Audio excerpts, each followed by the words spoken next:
We're here with Perrin Kaplan, the Nintendo mistress. I can never remember her title, so Perrin, just say it.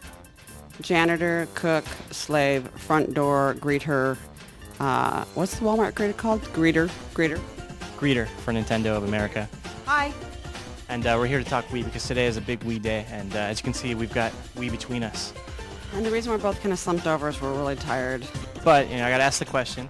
A lot of people were hoping for under 200. Any reason? Why would you say it's not under 200? And as I said prior to you, that I knew there would be one person who was going to complain about a price that was still and is still mass market, and it's Maddie. That's what I'm here for. $249 is a rockin' price for all that, plus a pack-in, the first time we've packed in a long time.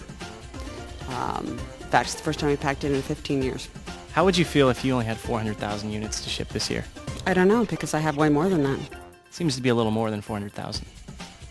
There's a couple extra zeros on there, I believe. Tell me about Metroid. Why isn't it coming out this year? Because it's cooking to perfection. And when you do see it in 2007, you'll be back here telling me that you're glad. What would you say to people who are afraid that, as GameCube had some software droughts, we may have the same problem starting early next year? I think our plan and every intention is to make sure we have a plethora of games to pick from, particularly in the first and second quarters of next year, to keep the momentum going. So tell me about your retail plan. How are you going to present Wii? Oh boy, we've got great interactives that are being built that I can't tell you all the secrets about, except for that you actually can play and move. And our marketing program this year will include a lot of the traditional elements, but we're also going to be doing a lot of very grassroots organic approaches where we're taking the product to people so they can experience it for themselves and buy into it themselves. I mean, at E3 last year, we could have done really well or we could have done really poorly. It had to be authentic, whatever it was, and we watched obviously with great pleasure that people fell in love with the experience as much as we had. First time I played any of the Wii products in Japan, when it was then called Revolution, I just knew after the experience, I said, you know what, I'm going to be crazy if I'm wrong, but I think we have something really big here. I'm really happy that it's going to be in white. I love that was my color. Yeah. But we did a poll on our site and it was split down the middle. Something like 30,000 people. Purple? They wanted purple and hot pink. No, they wanted white and black. But yeah. So any reason why no black yet? To satisfy the needs, I think, during the holiday season where we do about 50% of our revenues in Q4, to have one color and a really simple approach and a pack-in, to be able to make it easy for retailers, easy for consumers, a really prime, good, perfect purchase for holiday season, good to go with the pack-in in it. One color was definitely the way to go. We'll take a look at other options as time goes. It seems to be very Mac inspired, both the console and the interface. Actually, the user interface you showed off, which is looking nice. So, would you say that's intentional? I mean, you guys are sort of looking at what Apple is doing and seeing how successful they are. I think Apple can be complimented because they did something really bold with their coloring. I think our approach was not so much, gee, let's do what Apple is doing, but we did explore with a variety of colors, and it did appear to us that this is the color that sort of looked the most simple, elegant, and sleek.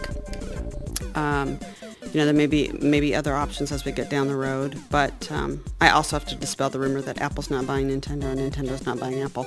That one pops up a lot.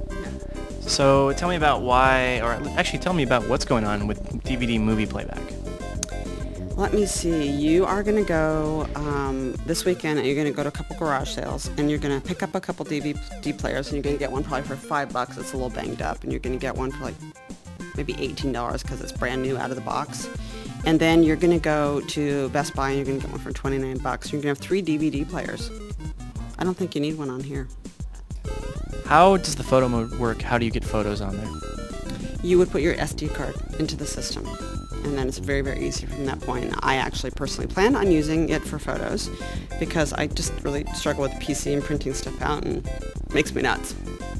Yeah, it's a neat photo mode. I really like the little tornado spin where it seems like it can handle a lot of photos. Well, I think what people don't realize, since there's been so much conversation from the other companies about power, is that this has got state-of-the-art technology in it. It's a Ferrari under the hood. It's a powerful little box, so it can do a lot.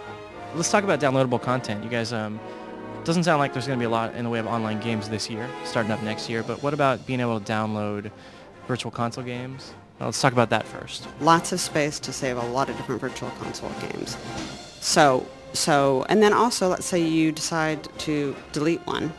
It's not really deleted. It's just deleted from your menu or your pages because Matt still owns it because he purchased it. So it goes back to the server and it still tells you you still own it. Yeah, the program's not around until you purchase it and it's yours. Do we have any more surprises on the way before launch? We do have a couple other surprises, probably not as big as what you got today, but more details on a couple different things that I think your folks will be very pleased about. I am not going to tell people why they should like Wii. What I am going to tell them is you have to try it. And once you try it, you're going to understand. And you won't need me to be telling you what to get or not get. It's going to be totally your own authentic choice. When do you think they'll be able to try it in, say, a retail outlet? We're going to have a rollout. We've got a couple different activities that are going to be starting, this month. But I think mostly into October and then early November is when people will get a hands-on. Sounds great. All right. Thanks very much, Perrin.